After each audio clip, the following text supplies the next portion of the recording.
But it's good to see you all here after probably some of you have been working or either at home looking after the children or at various different jobs. I doubt that many people here have been doing nothing all day. So it's a credit to your commitment to see you here this evening. So, is there anybody who has a particular question that they really think, I really want this person to answer tonight? I've already had one, so. And maybe I'll start with that one, because that's where it began. And also, because I'll go on to other things, but one of the things is that people like to know is, how am I doing in my practice? Is my practice really working? Yeah, so what should I be doing? Yeah, that's it. And it's an interesting one because it's to do with doubt. And doubt, as some of you will know, is described both as a hindrance and a fetter. Yeah? It's a hindrance because it stops you doing what you want to do, and it's a fetter because it ties you. It ties you back. And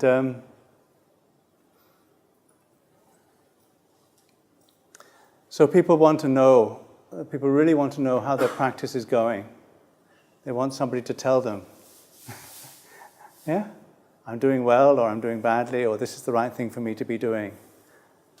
And they sometimes think that their teacher will read their minds and just tell them exactly the right thing. Yes? I'm not reading your minds now, don't worry. But it's part of the ways that we want to get out of doubt. And but one of my friends, and I think it's probably from the sutta somewhere, from the scripture somewhere, is that there is actually an incredibly easy way to find out if you're doing the right thing. All right? What's that? Do you know, if you know what is wholesome and what is unwholesome? Yeah? Do you know what is wholesome and what is unwholesome? What is kusala and what is akusala? What is merit and what is actually going to lead to more confusion in your life? Yeah? If you know what that is, then it's very, very easy to assess whether your practice is doing okay or not. Right? And when you think about the beings whose practice is done very well, if you think about the Lord Buddha, for instance, okay? If, in general, in your life, and the lives of the people you come into contact with, both your family, your friends, the people you meet on the street, the officials you meet, anybody you see, if in general the qualities of unwholesomeness are declining, going down, and the qualities of wholesomeness are increasing, then your practice is going fine. Yeah? If you think about the Lord Buddha, in his lifetime, going through 2,500 years on the whole planet, the qualities of unwholesomeness have decreased and the qualities of wholesomeness have increased. It's not absolute, and you could still get murdered. It's not a complete protection. Mahamoggallana was killed at the end of his life, remember? And he was the chief disciple of the Lord Buddha. So it doesn't mean that you're going to win the lottery or get lots of money. That's not an indication of whether you're, it doesn't mean that unfortunate things or unwholesome things might happen, but if in general, the qualities of unwholesomeness are decreasing and the qualities of wholesomeness are increasing, then you're doing okay in your practice. Right? You don't need to ask any further ajahns that. Okay. Does that help? And does it make sense? Yeah? So when you're with your family, are you generally more patient and kind? And are they generally more patient and kind? Oh. your children or your parents? You're around your work? Have you worked out how to deal with your work colleagues so that you don't feel oppressed and you're not oppressing them? Those are the sorts of things that to look in your general life. It's whether about your meditation, whether you're seeing things, or whether your mind goes calm, or whether your thoughts stop, or whether you've got deep insight into anatta. Forget it. Sorry, that's not an indication of whether your practice is going well or not. It's how it affects your daily life. That's actually where you're going to test it. And if you think of those beings that you really appreciate, like the Lord Buddha, the Arahants, the teachers that we know, their lives have led in general to an increase of wholesomeness and a decrease of unwholesomeness. Okay?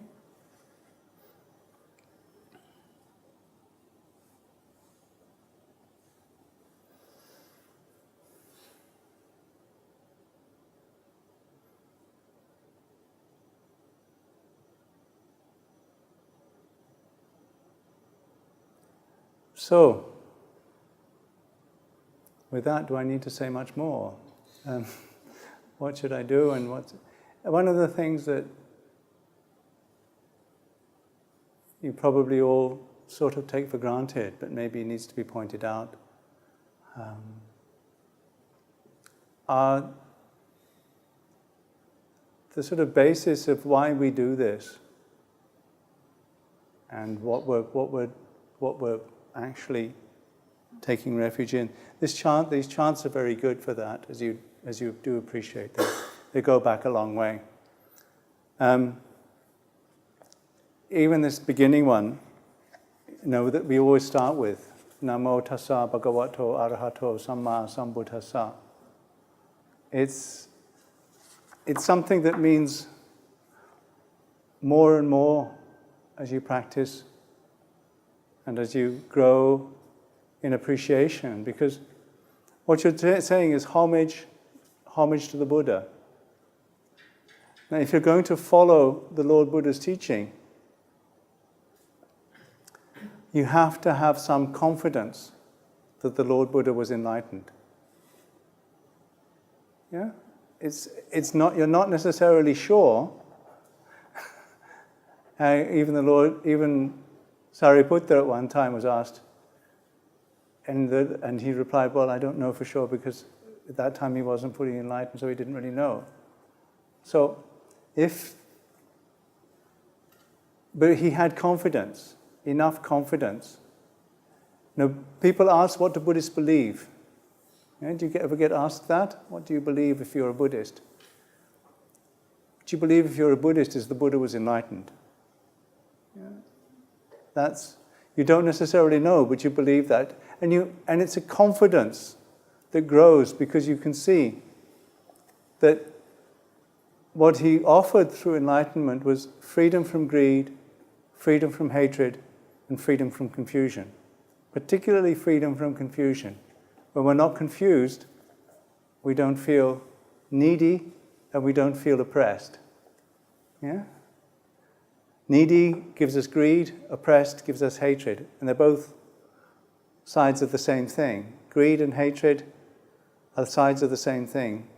We feel greedy when we feel, if I get this, then I'll be happy. Do you ever feel that? If I just get this, then I'll be happy. You remember what that was like as a child? If my parents just give me this present, then I'll be happy. And then you get the present, and very soon afterwards. What you feed, if you feed that sense of neediness, is you just feed the whole. I used to feel that once I got a motorcycle, then I'd be happy. And what I realized as soon as I got the motorcycle is that what I just created, I had a hole in my life the size of a motorcycle. And if I put a motorcycle in that, then I would be happy. But what I realized once I got the motorcycle was the hole would just go somewhere else. And I just fed the sense of I need this to make me happy. And then there are all sorts of things that people need to make them happy. I need my children to behave in a certain way, then I'll be happy. I need my parents to behave in a certain way, then I'll be happy.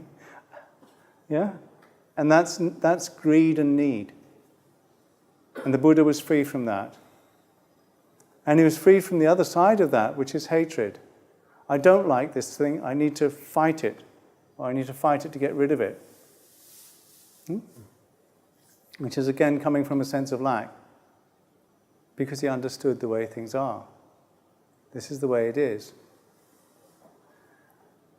And when you see, and when you meet, and when you read about enlightened beings, they are free from that.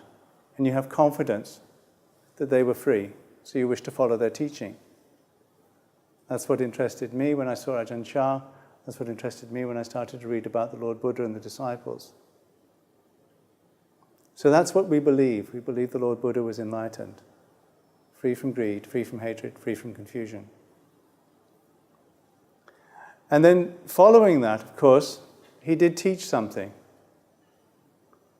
And the basis of the teachings of the Lord Buddha, as you all actually know, again, it's interesting that Sariputta received this teaching from Venerable Assaji, one of the first 5 disciples. Yeah? Because the Venerable Assaji was seen on Vindabhat by Upatissa, and he asked, what's the basis of the teaching? Can you teach us all? In brief. And the teaching was, when this arises, that is. When this ceases, that is. With the arising of this is, and with the arising... There is causality. There are causes and conditions. When the causes and conditions for something are there, the thing will be there. When the causes and conditions for something are not there, the thing will not be there. There is causality. If you don't believe in causality, it's very difficult to follow the Buddha's teaching. Yeah? There is causality. There's causality over time and space. There's causality in the present moment. And the other thing that you actually believe, if you want to follow the Buddha's teaching, is that human beings can train themselves. Yeah? Because if it's not, and part of this is that human beings generate causes and conditions. Humans do stuff, in other words. They think, they speak, they act. And they have some agency in that. If you don't believe that that's possible, then again, it's very difficult to follow the Buddha's teaching. Okay? Those are the 3 bases, I feel, of what Buddhists believe. And it's a good place to start, because then you can start to question, what do I believe? What do I assume is true? What do I act on? What do I think about and think, well, this is what's happening? Do I believe that there are aliens and that we're controlled by aliens? Do I believe that we came from Mars? Do I believe that there's some sort of conspiracy that the whole world is under? Do I believe I can't do anything? I'm just a complete bundle of energy and it's just all haphazard? Do I believe that there's a God that's somehow directing my actions? Yeah? What do you believe? Because what you believe is a cause. It's a cause and a condition. It causes you to do things, what you believe. It causes you to think, causes you to say, causes you to act. And if you don't know what you believe, or you believe in a sort of mistaken way, then the rest is sort of slightly off. Yeah? What belief is about, and what confidence is about, it's about ditthi, it's about view. Yeah? Samma ditthi. It's really a practice.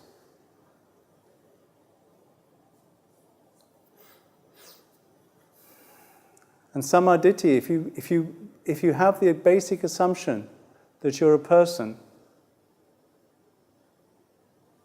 do you assume that you're a person? There's two types of samadhi. There's samadhi that is mundane, and there's samadhi that's supramundane. Have you heard about these at all? And the ditthi is the view. Ditthi is the view, ditthi is the belief. The ditthi is the perspective. There used to be a word called paradigm. Do you know about paradigm? Paradigm shifts. Used to be quite hippie in the 70s and 80s, yes?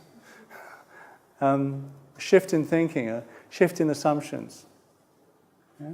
And ditthi is a bit like that.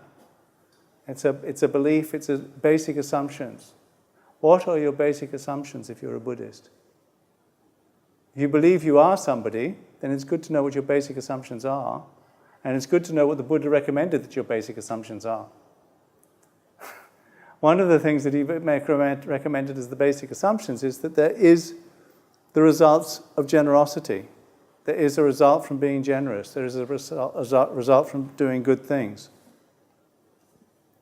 There are causes and conditions. There are results of doing things that are wholesome. That you have actually come from somewhere. Yeah? That there are parents. It's not something that is just completely sprung. You've actually arrived from somewhere. Again, it's interesting because some people, their basic assumption doesn't really hold that sometimes in the way that they act in their life. They don't acknowledge that they've come from somewhere. The other thing that's maybe strange for some people is that there's a basic belief is that there are other worlds. There are devas. There are spontaneous beings. That's a strange thing. We don't often think of that in the way that sometimes we teach that we don't often talk about that. But that's part of the belief, basic belief. And that there are enlightened beings. That there have been enlightened beings and that there are enlightened beings. One of the things that is important, yes, we believe the Buddha was enlightened. And then from that we believe that there is causality. And we believe also that there have been people who've trained themselves, and there are people today who are free from greed, free from hatred, and free from confusion. Because it's really difficult to convince yourself to do anything if you don't believe it's somehow possible.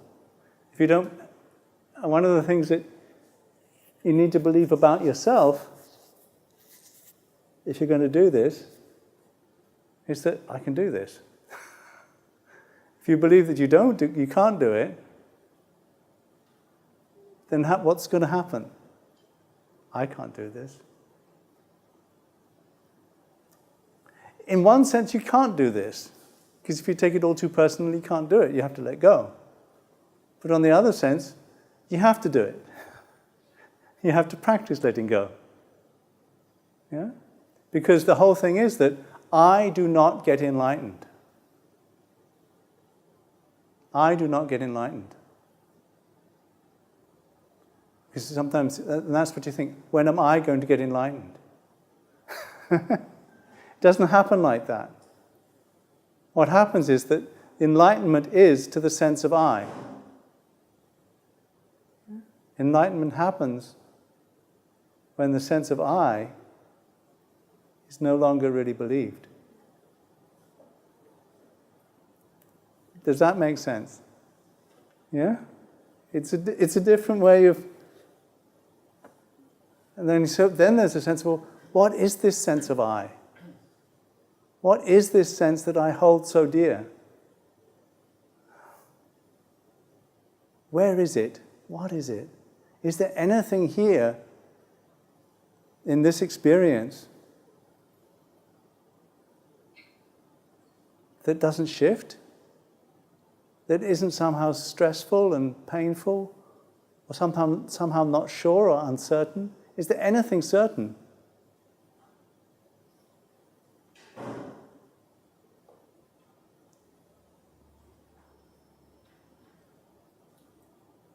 Is there anything certain?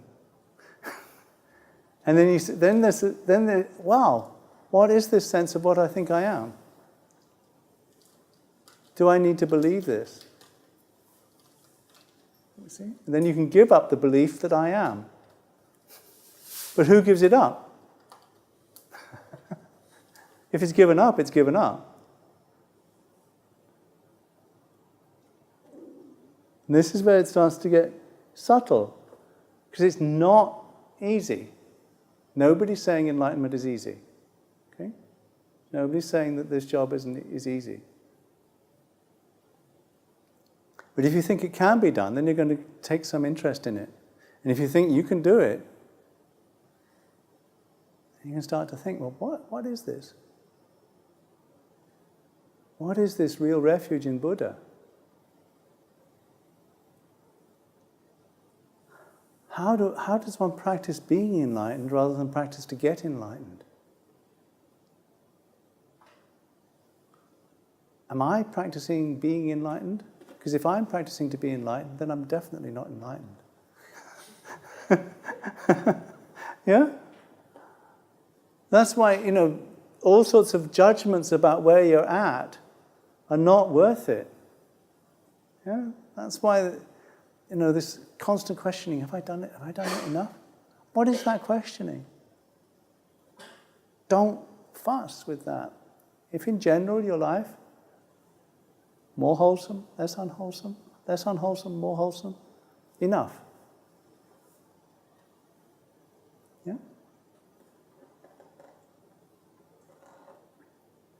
And then practice just the sense of, it's like this.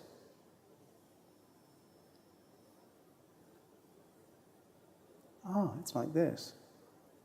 Because there is, this is the quote from the Buddha, from the Udana, which you probably have heard. There is an unborn, unoriginated, uncreated, and unformed. Yeah? If there was not an unborn, unoriginated, uncreated, and unformed, escape from the born, the originated, the created, and the formed would not be possible. But since there is an unborn, unoriginated, uncreated, and unformed, therefore escape is possible from the born, the originated, the created, and the formed.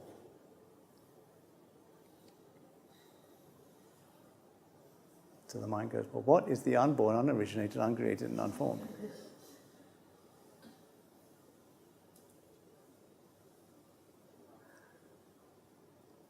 Thinking. Really, the whole business of thinking. The whole business of thinking. It's a business. It's a business. It's a busyness. It's not sure. Believing your thoughts. Yeah? I believe I am somebody. I never said that that's what Buddhists believe. I didn't even say the Buddhists believe that there is nobody, because that's also not quite true. So enlightenment is possible. There is causality, and humans can train themselves. Okay? That's enough. The rest, don't worry about. How I'm going to get enlightened, who's going to get enlightened, What does this all mean? That's called doubt. Doubt, personality belief, and clinging to rites and rituals are called the first 3 fetters. Yeah? Doubt. I don't know what to do. I don't know whether I can do it. Okay? Personality belief. I am. And then, what should I do? That's called clinging to rites and rituals. What should I need to, if I just find the right meditation technique, if I just find the right teacher, if I just read the right book, if I just sit in the right way for the right number of hours, does this sound familiar? If I just keep the precepts strong enough, if I just don't get annoyed for the next 5 minutes and don't think of a green elephant, then I'll be enlightened. Yes? It's the same as what you used to think of your grandparents when they used to light the joss sticks at the right time. Yeah? And you used to get, probably you've all got a bit upset with that at some point. Yeah? What is this rites and rituals? You know, what's this supposed to mean, asking for fortune telling? And you think, well, that's clinging to rites and rituals. Yes and no. Trying to think, well, I've got to find the right meditation technique, the right teacher, find the right teaching. That's clinging to rites and rituals also. Yeah? It's a little more subtle, but it's the same. I just want to get everything right, lined up in the right way. Then I can get enlightened. And it's not going to work like that. Sorry, you're going to spend your whole time going round and round and round, thinking, I am somebody. I am somebody means that I need to do something, and then I don't know whether it's the right thing, and I don't know if I can do it. Those are the first 3 fetters. Personality belief, clinging to rites and rituals, and doubt. And they come together. I am somebody. If you think you are somebody, then I need to do something. Yeah. And then the next thought is this the right thing to do? Or can I do it? Yeah? And that's personality belief, clinging to rites and rituals, and doubt. And you're never, ever going to get around that. If you go round and round in those circles, you'll never get round to it. So what do I need to do? I am somebody. What do I need to do? Can I do it, or is this the right thing?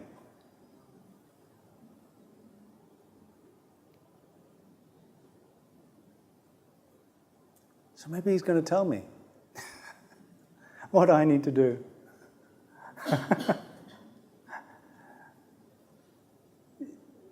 There's enough in the teaching. There's enough in the teaching. There's enough in the teaching. There is a view that is helpful. There is the results of good actions. No. Practice the Eightfold Path. Samma Ditti, Samma Sankappa, Samma Vaja, Samma Kamanto, Samma Ajivo, Samma Vayamo, Samma Sati, Samma Samadhi.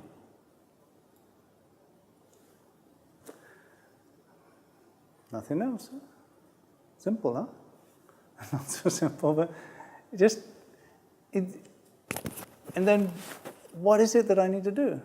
Well, that thought, I am somebody, I need to do something, I don't know if I can do it, or I don't know if it's the right thing.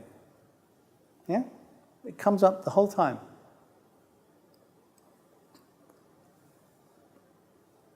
Watch. Trust the Buddha. You said, Buddhang saranang gacchami. You believe the Buddha is enlightened. My refuge is the Buddha. Where's the Buddha?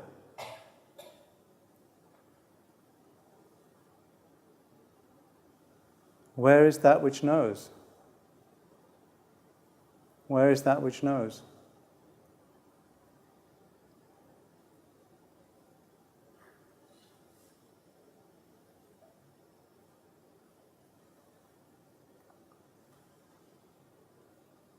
Where is that which knows the Dhamma? Where is that which reveals the Dhamma?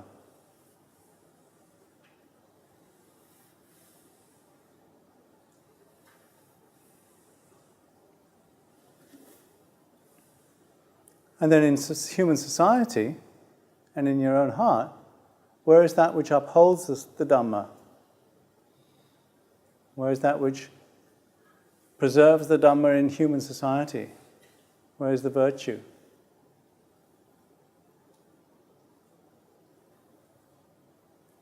There is your refuge. Buddha, Dhamma, Sangha. Do you trust the Buddha was enlightened? Do you believe that? I don't know. I don't know. Don't know if I can do it. That's doubt. Don't get caught in that quagmire. If you can find a way to notice that impulse, I am somebody, I need to do something, am I doing the right thing? You will not find a way out of it if you keep thinking that. If you keep believing that, there is no way out. Sorry. Samsara is endless. Stop believing. Stop believing I am somebody, I need to do something, I don't know if it's the right thing, and I don't know if I can do it. Stop believing those thoughts. If you believe those thoughts, you may call yourself a Buddhist, but you're caught in the first three fetters. And you're going to go round and round and round.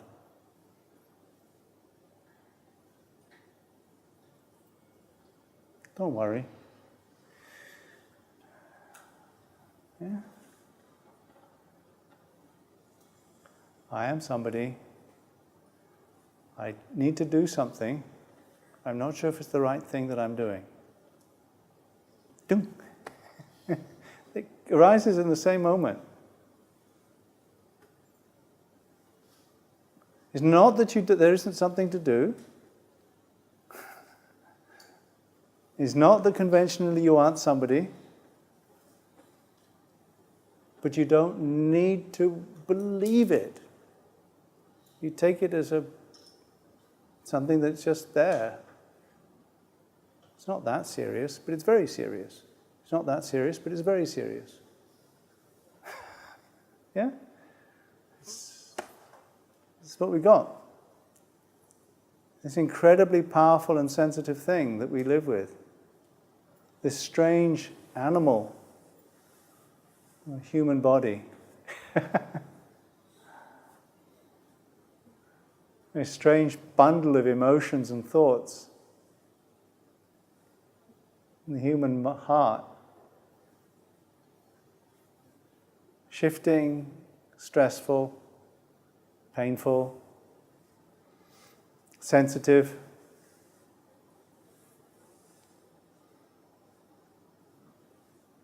Strangely wonderful, incredibly powerful. The most precious opportunity for complete liberation of any beings is the human birth.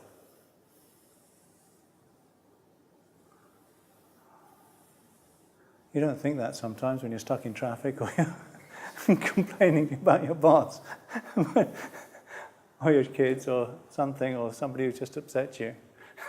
But it's actually the most perfect opportunity for enlightenment is the human birth. It's extremely precious, extremely beautiful, possible of great loveliness. But mostly, a lot of us are pretty confused a lot of the time. And it helps if we recognize that. If we recognize it's an incredible amount of confusion. I like to remind myself that the only normal human beings are the enlightened ones. The rest of us are slightly insane. That helps, and slightly sick. It helps me because then I don't... if somebody's sick, if they shout and rave and get upset, or if a child throws a tantrum, you don't really get annoyed with them, do you? Because they're just sick. They're just a kid. Yeah?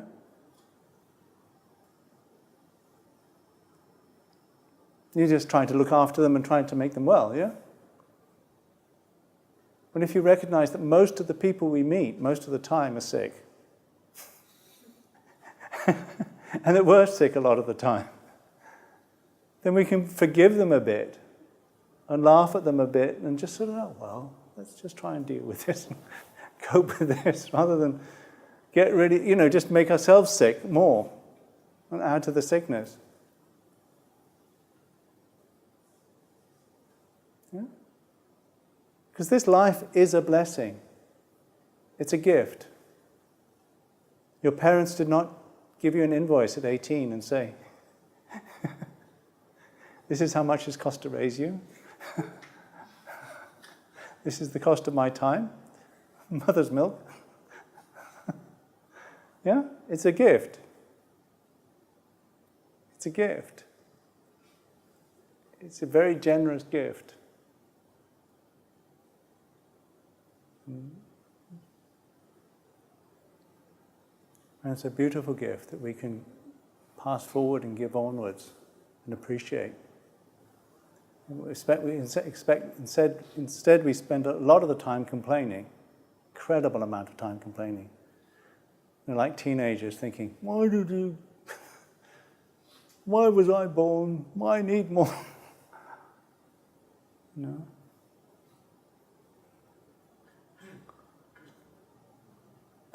We don't need to dwell like that.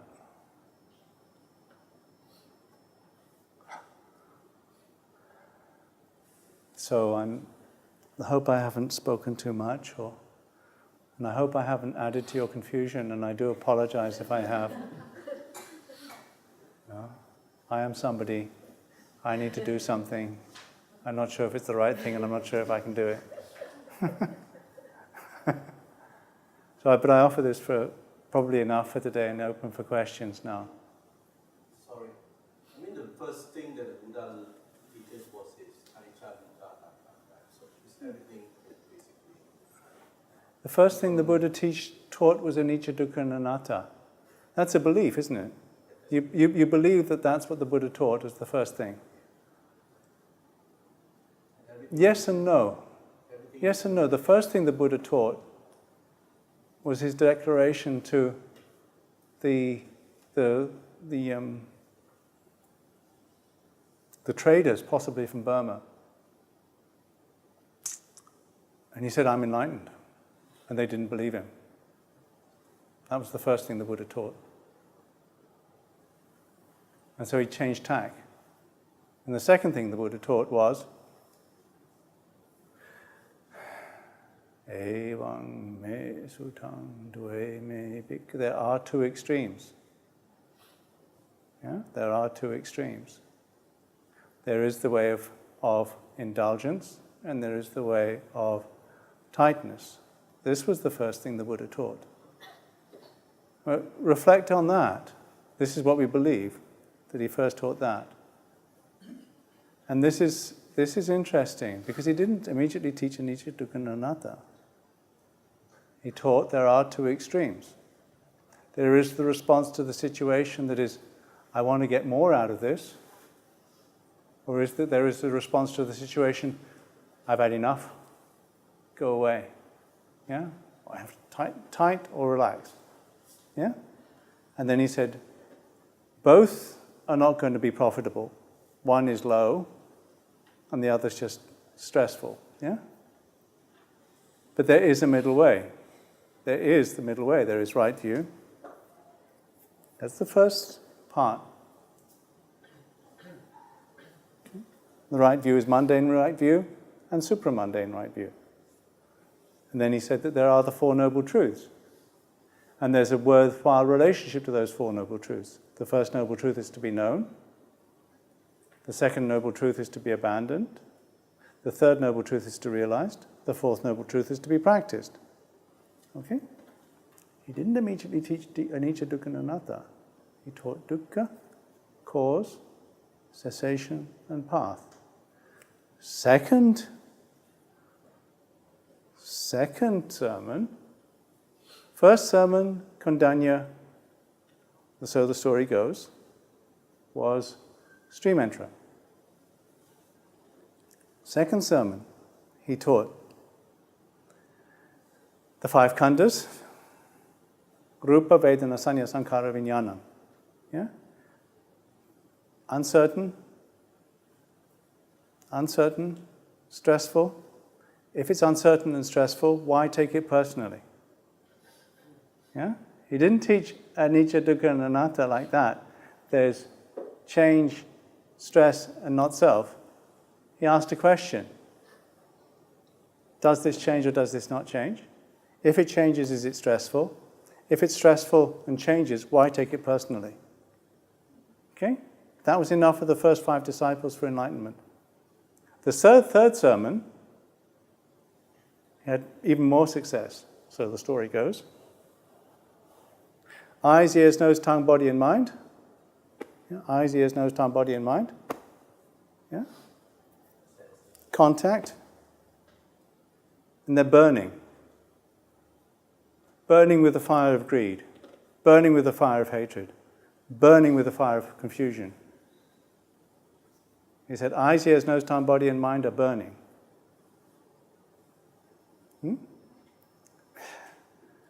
Burning. He was teaching this to fire-worshipping ascetics. You know, these people have worshipped fire for years, some of them. They thought that they were enlightened.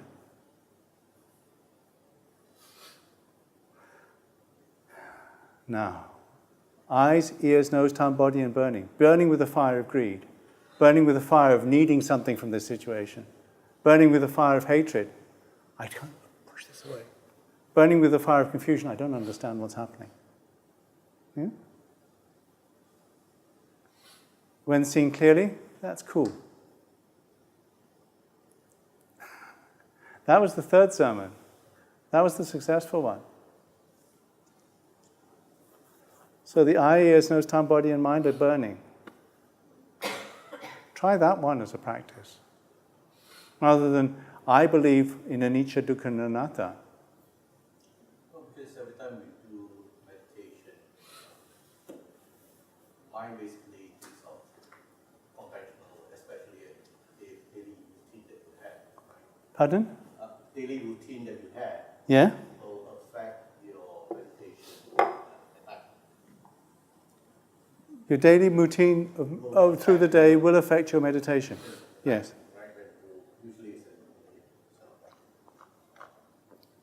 My suggestion is meditation in the morning is probably better than meditation in the evening. Anyway. But anyway, yes? Yeah, but then again, when, that's what you say, right? You can't help it while you work, kind of stuff. You can't help it. Things happen, right? So, like nature, things happen. Whether you like it or not, things will happen. People will get you angry and all that stuff. No, people will not get you angry. Nobody can make you angry. Okay? You have anger, it goes out to the people. Sorry.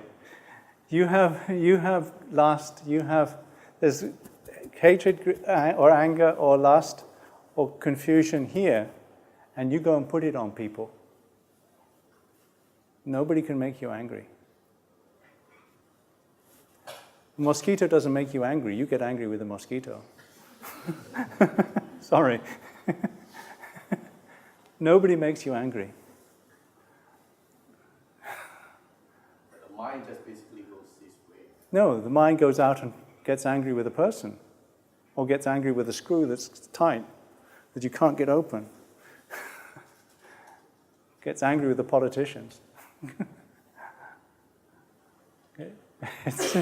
They don't come and make you angry. They've not come and said you must be angry. I get angry with them. I'm not saying that I don't feel anger, but I'm not stupid enough to think that they make me angry. I'm stupid because I do feel anger. Because I'm stupid, I feel anger. This is the old thing, you know. This is a Chinese story. Yeah. If you're on the lake, yeah, or in a river, and a man is in another, and you're on a boat, and you're paddling a boat, and a man in another boat comes and bangs into your boat, you get very angry with that man, yeah? Yeah? Why has he banged into my boat? Yeah? But if an empty boat comes and bangs into you, you don't get angry. Do you? Yeah? It's an empty boat. What's the point in getting angry? Yeah? So your job in life is to empty your own boat. Then nobody will get angry with you.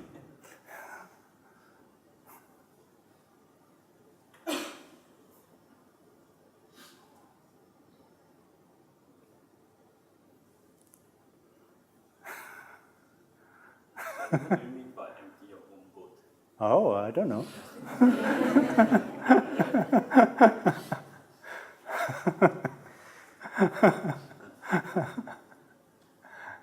Yeah, I really don't know. I think it's a good koan. It's a good koan. You know, as I say, if in general the people around you are not so full of greed, hatred, and confusion, and if you're not so full of greed, hatred, and confusion, then your practice is going well. Yeah.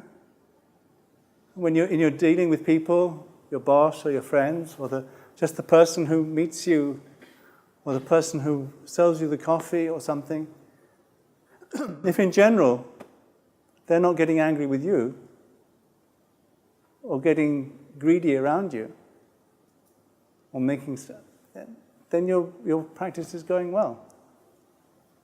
Yeah? Why do we have to adjust ourselves, right? So it's like, things happen, we have to adjust ourselves. I mean, let's say we have something going on, and then we adjust ourselves and try to correct it, and then everything will be. I don't know. I mean, again, you have the idea that I have to adjust myself. Yep.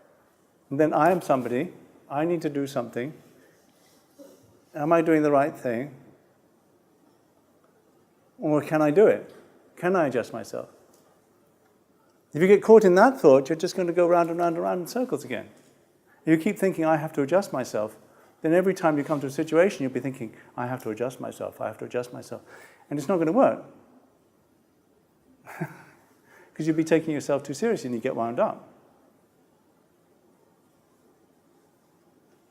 Hope for the best. Do your best and hope for the best. Don't take things too seriously, but take everything seriously. Because it's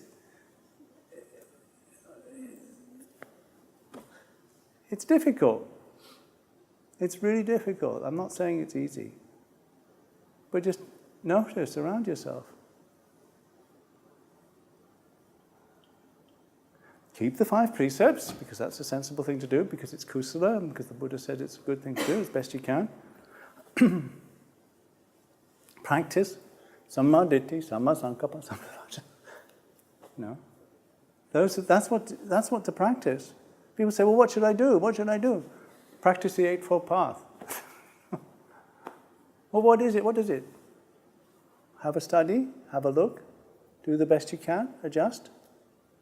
Try again. Yes, you have to adjust yourself.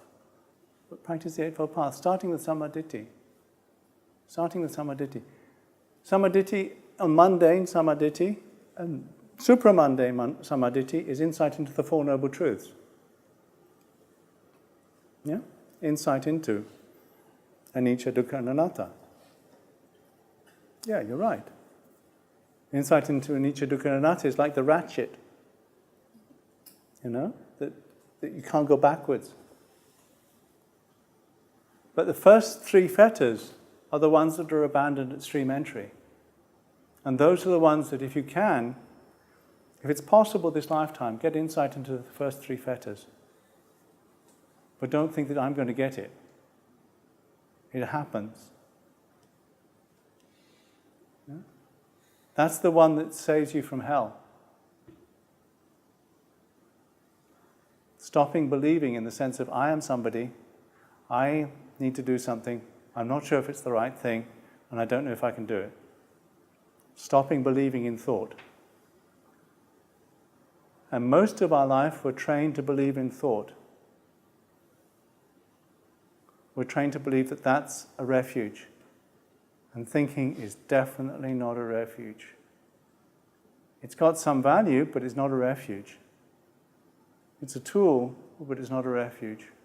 It's not a safe refuge.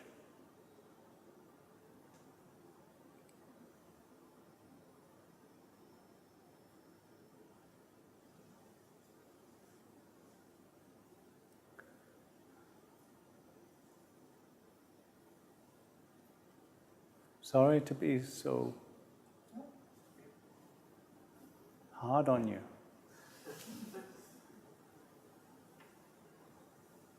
But if there's some insight, some sort of sense of some sort of noticing of the spaciousness, what we don't notice a lot is things that are neutral. We actually, if you don't notice things that are neutral sensations, if you don't really know neutral sensations, your possibility for peace is very little. Because neutral sensations are peaceful.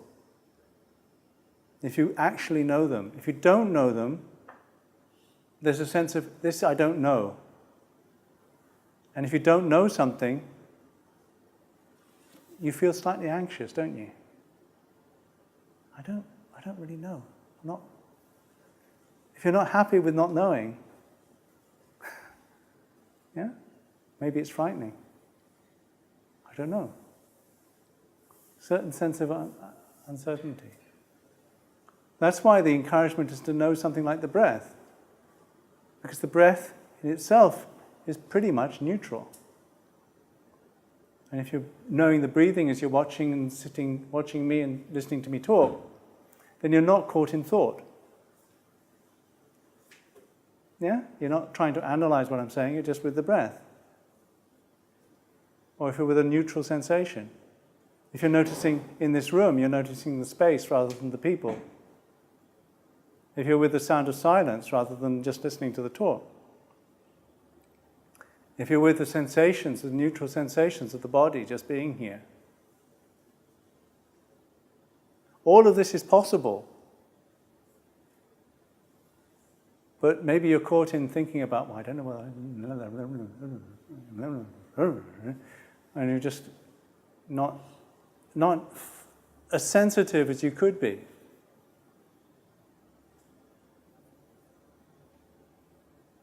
Humans are incredibly sensitive, incredibly powerful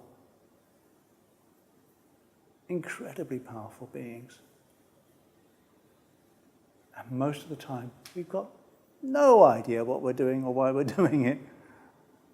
We're driven by habit and confusion, with no secure refuge. And most of us, a lot of the time, are pretty insane.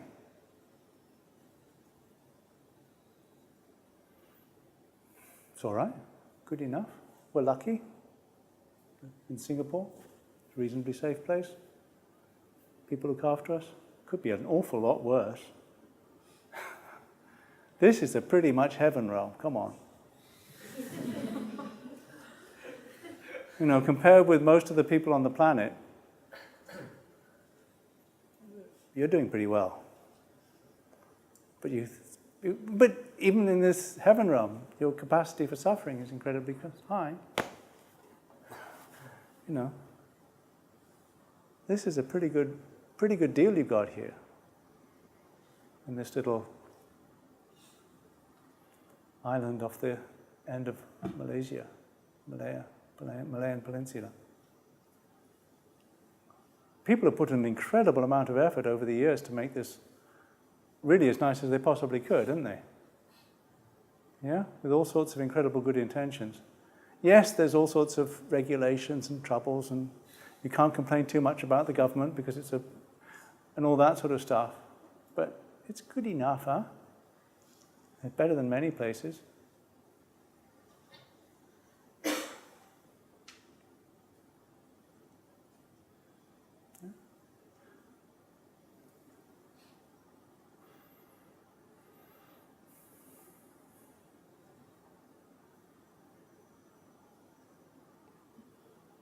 What's the time? 8:30? 8:30. When was our stop time? 8:45 was our stop time. Okay, we've got plenty of time then. And see, if people want to continue, I'm not too fast. I've had my copy. Lagi Satu, yes? You what? Today I met a friend. Today you met a friend? Yes. And she talked about jealousy. Jealousy? Yes. As we were exchanging conversations, I was trying to be mindful Yeah? to put our attention to the body. Yes? Or listening to her. You what? Or listening to her. I Yes. had to put attention to my body. Yes? Or listening to her. Because as we talk, we Yeah. have an exchange of energy. Yes, yes, So she was sharing about what she learned about jealousy. yes. So as I practice, I try to put attention on my body, at the same time pay attention at her.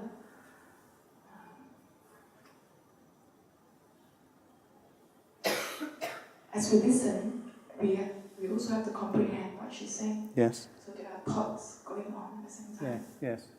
So I put attention on my body at the same time to channel her energy or my energy down to her. Yes. So it's like something simultaneously doing. Yes. Yeah. So it's been quite an exchange today.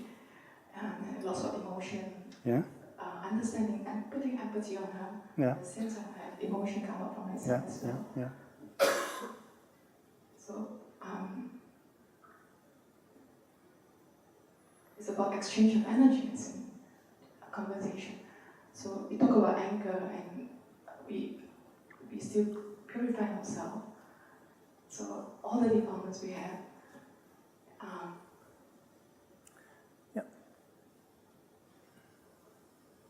As she talked to me, I sensed there is some jealousy from this person. Yeah.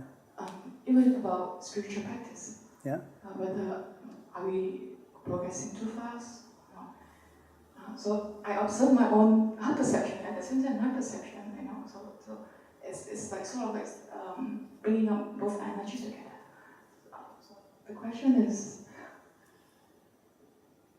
like how do we observe ourselves at the same time managing the exchange of two person talking and also the surrounding at the coffee shop and all around us with the airplane noise and all that.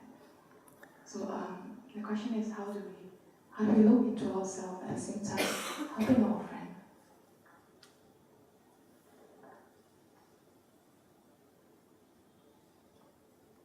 Good question. We need to know when to protect ourselves. We need to know when to protect ourselves. Because sometimes we have an opinion about ourselves being spiritual and open beings. And we don't know how to protect ourselves. And yeah? Does that make sense? It's at the same time we know we need to protect ourselves. Yeah. Well, so And, yeah. Also, Huh? it's also like a sense at the same time to helping others. Yeah. But you need to. If you're cooking, and you've got something in the oven, yes, and you want to take it out of the oven whilst it's hot, what do? You make gloves. Yeah?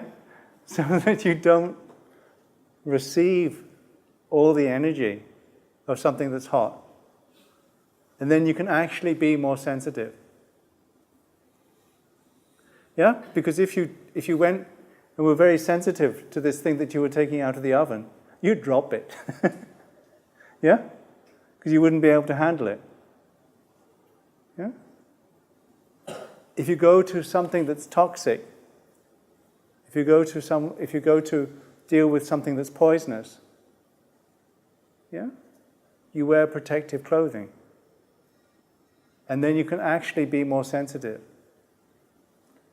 So sometimes when somebody's coming with you with something that's too much, you actually need to have a sense of, I want to protect myself. Yeah? Rather than the sense of, I want to be open to this person. You actually want to have the sense of, I want to protect myself. If they're coming at you with a knife, then you want to protect yourself. That's more obviously an attack. But this is just sometimes an emotional dump. Yeah? Sometimes at work is a toxic place. People are full of all sorts of strange emotions and jealousies and envies and anger. And you really want to have a sense of, I'll stay inside. I won't try to receive their energy. You don't necessarily need to receive everybody's energy. Yeah? And if they're your friend and you want to try and help them, sometimes you need to stay, not receive their energy and reflect it back so that they do what they want with it. And also yourself, protect yourself so that you don't yourself get burnt. Yeah? So don't necessarily open yourself to everybody's energy because you may not be able to handle it. Fine if you're a completely enlightened being and you can handle it all. But if you recognize yourself, you need to protect yourself. Protect yourself and don't feel guilty about it. Ajahn, please teach how to protect yourself. How do you protect yourself? You said when you were sitting there and you were receiving their energy and you were trying to ground it. Don't. Just okay, this is jealousy. I'll stay with myself. That's their problem, not mine. I can't necessarily solve their problem. I don't need to receive this. I know that it's there, but I don't need to receive it. Have a sense of, I'm here. She's there, or he's there. That's their problem. I don't need to receive it. One of the things that people's expectations that you should be open to them or you should change and you should receive them. You don't have to. You don't have to. You can still listen, but you listen more within yourself when you ground yourself rather than them. Yeah? So their problem is their problem. Your problem is your problem. Yeah? Don't say to yourself, I want to solve anything about them. You don't have to solve other people's problems. Okay? They solve their own problems. And you don't have to receive their energy. You really do not. Particularly if you can't, even with a baby. Yeah? A mother with a baby, at some point, she just needs to hold it. Yeah? Because if she gets upset that the baby's upset, or tries to solve the problems of the baby, it's not going to work. The baby has to solve its own problems sometimes. The child has to solve its own problems sometimes. They can't do everything. You do what you can, but you don't. You use wisdom. And part of the wisdom is recognizing your limitation. And being kind to yourself that I can't receive this now. I can't receive this now. I don't have the capacity to receive this now. At that point, I realized that I couldn't take it. Yes. Yeah. And as the conversation goes on, then I realized, there's a subtle thing that's projecting on this. And I was trying to listen with spaciousness. Sometimes you don't need to listen with spaciousness. Actually, I thought I could just stand up and leave, but I just No. couldn't get with it. Yeah. You don't even have to stand up and leave. You can internally just say to yourself, I don't need to receive this. And then later, internally say, I'm not receiving this. You can just say to yourself, I'm not receiving this. What I did is I recite a mantra. Yeah, well, that's one protection, yeah. I just recite a mantra that I know. Yeah. And then I learn to just recite and Yeah. sort of help me to block my own thinking. Yeah, exactly. Yeah, otherwise you need to protect yourself. Chanting a mantra. Sometimes we're just saying, I wish to protect myself. I don't know what technique, but you sometimes need to protect yourself. If you're in a toxic environment, you need to protect yourself. Or we keep anapana or something, or put attention on the body. It's very quick. Ajahn, it's like so quick, the energy just gets transferred. Yeah, but that's part of it and part of being a sensitive human being. But you don't need to receive everything. You don't need to receive everything, and you're still processing it now. Yeah? You're still processing it now. Okay, it's like this. It's okay. This is like this. Smile. You know, a sense of that is a good release, isn't it? When you smile, it's a sense of, oh, this is how it is. Don't keep adding to it or worrying about it. If you want to say anything about it, say, oh, I'll learn from this. My refuge is the Buddha. Where is the way? What is the path of peace here? What leads to peace here? And part of it is not making much of it. Don't next time try to sort it out with her. Don't try to sort it out. If it sorts out, it sorts out. If it doesn't sort out, it doesn't sort out. Jealousy is close to mudita. You know that, don't you? Yeah? It's the other side of mudita. Mudita is appreciating the goodness in somebody. This person is aware that she has jealousy, and she's very well aware, and she still also practice vipassana. Yeah. As she was sharing, she was saying, I put a lot of love to counter the jealousy, you know. And then but the habitual of myself is like, and then I think it's mudita, I rejoice, you know, and I wanted to share something. And then this energy continued to Sometimes it's better just to go quiet and just leave it. Let it be. But in work or in anything, when you find yourself in a toxic situation, or if you think you're going into a toxic situation, protect yourself. Yeah? The first is to be aware not to harm the self, otherwise I would react and then I may harm the person. Even if I have said mudita or something, the person may not be able to accept the problem. Accept your limitations. Patience. Patience is the supreme austerity. Kanti paramang tapotitika.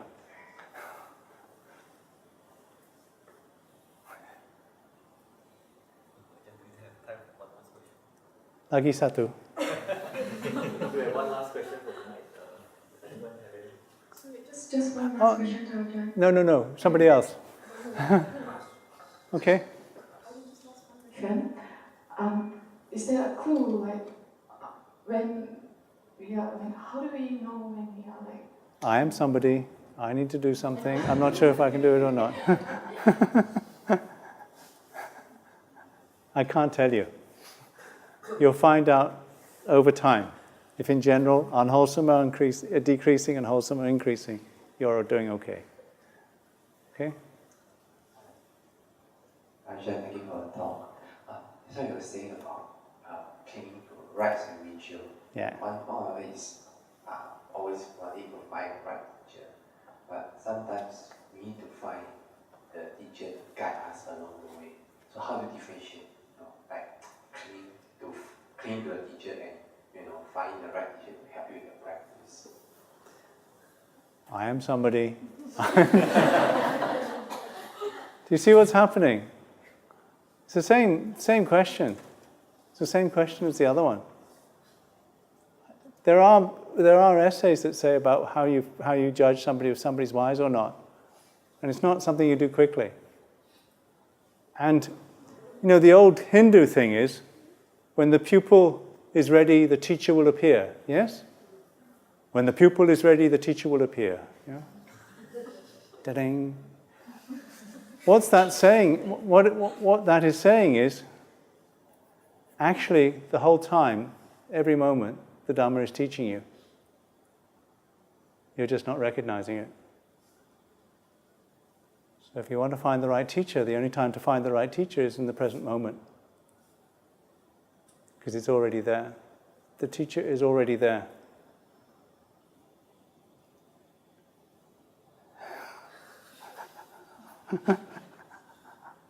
Good luck. It's like one of those puzzles. You have this big drawing. Where's Waldo? Where's the teacher? And so, looking, where's the teacher in here?